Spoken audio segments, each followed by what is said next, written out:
Hello guys, আসসালামু আলাইকুম। কি অবস্থা সবার? আশা করি সকলে ভালো আছেন। তো অলরেডি থাম্বনেল দেখে বুঝে গেছেন যে আজকে কি নিয়ে ভিডিওটা হতে চলেছে।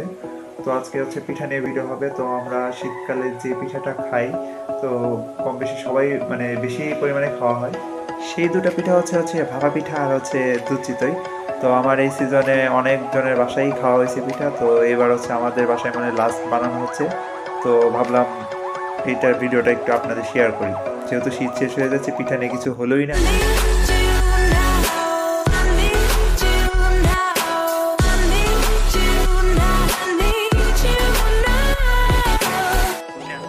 আমাদের পিঠা তৈরি হচ্ছে, আপনারা দেখতেই পাচ্ছেন। আসলে মাটির চুলা ছাড়া পিঠা তো ওরকমভাবে হয় না সুন্দর। আর খড়ির চুলায় বানানো পিঠার স্বাদই একদম অন্যরকম, একদম সফট হয়, খেতেও ভালো লাগে।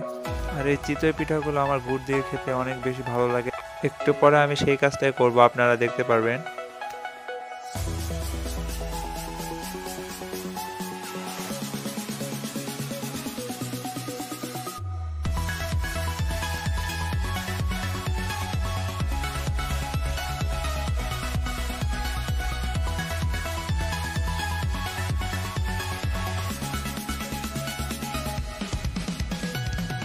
তো যেমনটি দেখতে পাচ্ছিলেন, গুড় জাল দেওয়া হচ্ছিল। তো গুড় জাল দেওয়ার পরে সামান্য গুড় আর 3টে চিতই পিঠা নিয়ে আসলাম।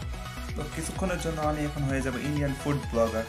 তো গাইস, যেমনটি দেখতে পাচ্ছিলেন, এই যে একটা পিঠা নিয়ে নিলাম। পিঠাটা একদম ধবধবে সাদা হয়েছে আর ভিতরে হয়েছে ঝাঁঝরা। তো এটাকে আমরা সামান্য গুড় দিয়ে খেয়ে টেস্ট করব কেমন হয়েছে টেস্টটা। তো সাদা একটু গুড় নিয়ে নিচ্ছি, দাঁড়ান একটু। এই যে দাদা, গুড় নিয়ে নিলাম। তো এটাকে এবার কামড় দেওয়ার পালা। গাইস, টেস্টটা একদম অসাধারণ, একদম 10-এ 9 দেওয়ার মতো। সালা পুরো মাখনের মতো লাগছে একদম।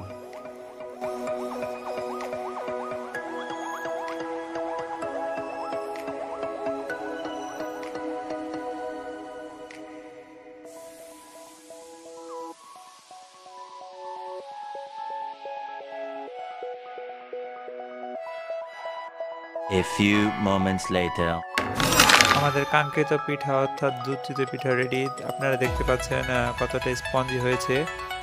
পিঠার মধ্যে একদম দুধ ঢুকে গেছে। তো আমি খাওয়ার সময় ভাবলাম পিঠাগুলো অনেক জোস হয়েছে। রেটিং করলে 10-এ 10 না দিলে হবেই না, এমন সুন্দর। তো এই ছিল আজকের ভিডিওটা ভালো লাগলে লাইক করবেন আর সাবস্ক্রাইব করতে ভুলবেন না।